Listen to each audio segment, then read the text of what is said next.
चलिए इस वक्त की बड़ी खबर से आपको रूबरू करा दे। दिल्ली विधानसभा चुनाव नजदीक है और सभी पार्टियां अपनी ताकत झोंक रही हैं। वहीं कांग्रेस के प्रचार अभियान से पार्टी का शीर्ष नेतृत्व खुश नहीं है। खासकर राहुल गांधी और प्रियंका गांधी प्रचार की गति के तरीके से नाराज है।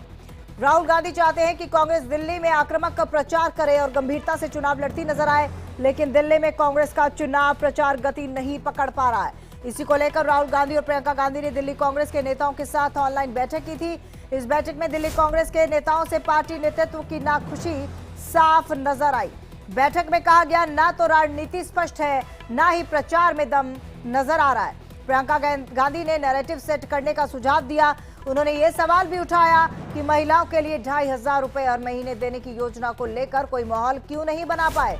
राहुल गांधी ने आम लोगों की समस्याओं और दलित अल्पसंख्यकों की भागीदारी से जुड़े मुद्दों पर फोकस करने को कहा।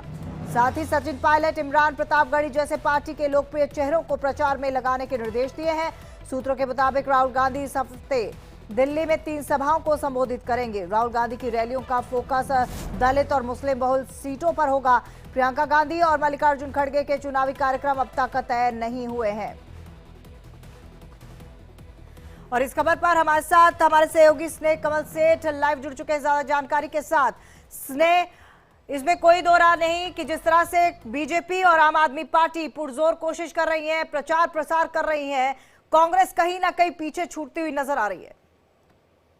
जी बिल्कुल, जिस तरह से कांग्रेस दिल्ली में अपने अस्तित्व की लड़ाई लड़ रही है, लगातार 11 साल से कांग्रेस बिल्कुल दिल्ली की राजनीति में हाशिए पर आम आदमी पार्टी का जैसे ही उदय हुआ था उसके बाद कांग्रेस लगभग अस्त हो गई और उसको अपनी खोई हुई जमीन को वापस पाने के लिए कांग्रेस की अगर बात करें तो एड़ी से चोटी तक पूरा जोर लगाए हुए। खासकर अगर कांग्रेस के शीर्ष नेतृत्व की बात करें तो राहुल गांधी लगातार दिल्ली पर पूरा फोकस किए हुए हैं और जिस दिल्ली विधानसभा का चुनाव प्रचार दिल्ली कांग्रेस कमेटी कर रही उसको लेकर राहुल गांधी की बात करें, चाहे खड़गे जी की बात करें, खासकर प्रियंका गांधी की बात करें, तीनों ही बहुत नाराज हैं। उन्होंने कहा जिस दिल्ली में कांग्रेस का चुनाव प्रचार चल रहा है, जो गति है, जो मुद्दे हैं, वो बिल्कुल नाकाफी है। इससे हम कांग्रेस का जो जनता के बीच अपनी पैठ बनाने में नाकाम होगी। और खासकर रविवार को जब राहुल गांधी और प्रियंका गांधी ने दिल्ली के तमाम नेताओं से जब वर्चुअल एक मीटिंग की थी तो उसमें कहा गया कि कांग्रेस नैरेटिव बनाने में नाकाम है। जिस आपने भी जिक्र किया, जो कांग्रेस की 5 गारंटी वाली योजनाएं हैं, खासकर जो महिलाओं को लेकर योजनाएं थी कि 500 में सिलेंडर मिलेगा, उन्हें प्रति माह 2500 रुपए मिलेंगे पैसे मिलेंगे और एक राशन की किट मिलेगी, इसको लेकर कांग्रेस का नेतृत्व नाराज है कि यह योजना हमारी सही तरीके से फील्ड में नहीं पहुंच पा रही है। और जिस तरह से आपने जिक्र किया राहुल गांधी का, तो राहुल गांधी का इस महीने के 22, 23, 24, 27 4 जो है रैलियां दिल्ली में होनी है। हालांकि राहुल गांधी कल दिल्ली में पदयात्रा भी होनी थी, लेकिन उनकी तबीयत कुछ गड़बड़ थी, इस कारण से जो उनकी ये पदयात्रा जो निरस्त कर दी गई है।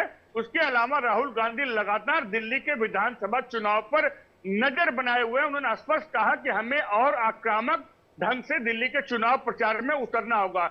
इसको लेकर जिस तरह से आपने अभी जिक्र किया कि रविवार को राहुल गांधी और प्रियंका गांधी ने दिल्ली कांग्रेस के तमाम नेताओं से जो है वीडियो कॉन्फ्रेंसिंग के माध्यम से बैठक की, सभी से फीडबैक लिया और अपनी नाराजगी जाहिर की कि हम अभी आपके चुनाव प्रचार के तरीके से या आपकी जो गति है, जो आपके मुद्दे हैं, उसको लेकर हम संतुष्ट नहीं है। तो अब कांग्रेस का जो दिल्ली प्रदेश कांग्रेस नेतृत्व है वो राहुल गांधी और प्रियंका गांधी के निर्देश के बाद एक बार पुनः एक्टिव मोड में आ गया है। तमाम जो कार्यक्रम लगाए जा रहे हैं, उसके अलावा जिस तरह से आपने जिक्र किया कि राहुल गांधी और प्रियंका ने कहा कि सचिन पायलट और इमरान प्रतापगढ़ी जो एक लोकप्रिय चेहरे हैं, जिनकी जनता में डिमांड है, उनके अधिक से अधिक इस्तेमाल की बात की कि उन्हें अधिक से अधिक उनकी जनसभाएं हो, नुक्कड़ सभाएं हो, जनता के बीच उन्हें भेजा जाए। बिल्कुल। और देखिए इसमें भी कोई दो राय नहीं, जिस तरह से 40 स्टार प्रचारकों की लिस्ट भी कांग्रेस ने जारी की है, लेकिन बहुत जरूरी है स्नेह कमल इस वक्त कांग्रेस के लिए उन मुद्दों को उठाना जिनसे जनता पस्त है और साथ ही साथ अपनी बात को जनता के बीच में जाकर रखना, जिसको लेकर ऑलरेडी कांग्रेस बहुत ही देर कर चुकी है। जी बिल्कुल, जिस तरह से आपने जिक्र किया कि कांग्रेस का जो कोर वोटर है वो स्लम एरिया में है या जो अनियोजित कॉलोनियां, जो मतलब अनप्लान्ड कॉलोनियां है, वहां का वोटर है। अगर उन क्षेत्रों की बात करें, क्योंकि दिल्ली की जो आम आदमी पार्टी की सरकार है वो दिल्ली की सरकार में है, भारतीय जनता पार्टी की बात करें भारतीय जनता पार्टी केंद्र की सरकार में है, इन दोनों दलों के पास जो है अनियोजित कॉलोनियां हो या स्लम हो, उनके पास जाकर वहां जी। काम करने का मौका है और वहां के वोटरों को लुभाने का मौका था। बिल्कुल तो अच्छा कांग्रेस मौका था, 11 साल लेकिन की सत्ता फिलहाल में जो बाहर थी। गति कांग्रेस ने अभी पकड़ी हुई है उसको लेकर कांग्रेस को आत्ममंथन करने की जरूरत है। आपका बहुत बहुत धन्यवाद स्नेह कमल तमाम जानकारी के लिए।